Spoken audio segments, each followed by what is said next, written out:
Hello there, I'm Iris, and welcome to Powered by Voice.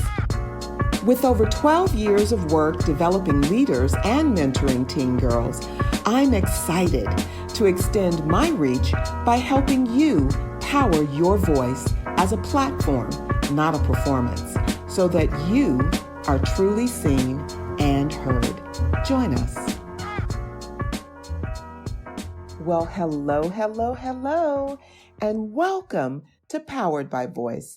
My name is Iris, and I'm so happy to have you with us today as we dig deep into a well of self-care with a goal to prioritize ourselves in more dynamic ways. I have a few tips for you, so let's get powered. I was doing my meditation this morning using the Calm app. Tamara Levitt is my favorite Calm guide. She told a story about an elderly man that was wandering on a street. He appeared to have lost something. A policeman stopped him and went over to ask if he could help. He told him that he, in fact, lost his keys, so the officer proceeded to help him.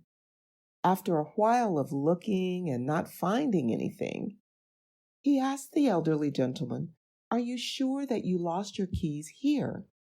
The man said, "I lost them in the park." The officer asked him, "Then why are you looking over here?" He said, "Because the lighting is good." That short story reminded me of the self-care work that I decided to do during 2020. I was feeling that I wanted to grow in a deeper way, but I knew I had to take the time to dig in the right places. I thought to myself, sheltering in place is the perfect setup to take my self-care to a new level. I learned a lot and strengthened my voice, so I want to share the practices that I cultivated, and hopefully they will bring clarity to your voice as you commit to one or two of them, perhaps. Here we go. Number 1, I learned to let go of self-consciousness. As my younger self, I remembered how I spent way too much time second-guessing myself, which created a very noisy inner voice. Blah, blah, blah. You fill in the blank. Well, I didn't go back to that routine, but I did notice in all the quiet that the pandemic created, I could still hear some leftover inner chatter. So I learned to stop when I heard it and reframe it. I would say out loud, "I'm not self-conscious," and then I let it go. I simply let it go. It has been transformative. I am now unself-conscious. Tip number 2, I learned to stop and ask myself questions whenever I was feeling anxious. Usually, I would not notice when the anxiety was coming on, and even when it was apparent, I would push through it in the old days. Nowadays, I've learned to stop whatever I'm doing, sit in a still position, and ask, "Okay, girl, what is going on with you? Why are you out of sorts?" And I call out the emotion. Why are you feeling anxious? And in the quietness, the answer always comes to me, usually within about 5 minutes. It doesn't take long when I am fixed on identifying the issue without distraction. And you know what? The answer is always something practical that I can easily fix. It's usually that I have forgotten to take care of myself. Either I don't get enough sleep the night before, I'm dehydrated and simply need a drink of water, or I have forgotten to eat. That's right, I forgot to eat. I know it may sound crazy, but I do this a lot. My friends and even coworkers have become my alarm clock. "Iris, did you eat today?" I know I'll get better at that with time. All of this to say, anxiety and any other adverse emotion can truly diminish your voice. Number 3, I also learned to pray about everything. What a great way to use your voice. It has represented for me a personal form of therapy that I can do at any moment. Now, some people may be unsure about the concept of prayer, but for me, I have used it as a tool to help me process things that are bothering me so that I do a lot less venting and gossiping with other people. And I pray out loud in a conversational way. It has become my classic go-to for building myself up. It's a simple process. I share what is on my heart, what is bothering me at the time, or what's challenging for me. And things always become clearer when I out loud talk. I get to see what resonates and, frankly, what sounds crazy.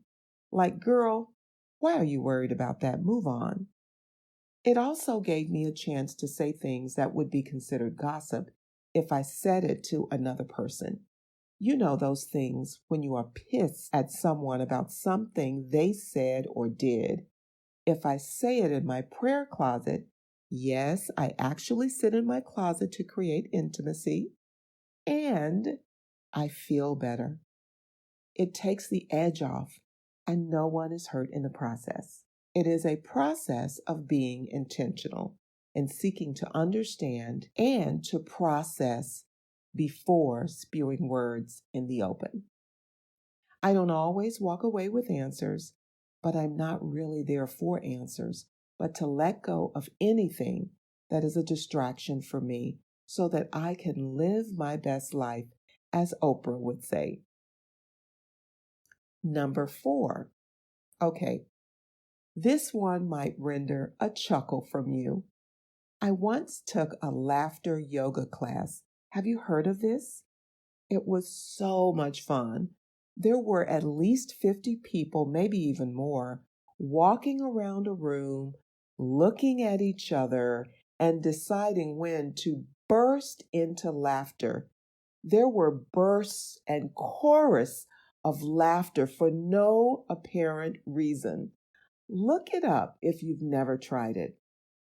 So during the pandemic, I thought, well, I already know how to laugh heartily, so I'll learn how to cry joyfully. Another crazy concept, I know, but it is amazing. I think crying has gotten such a bad rap.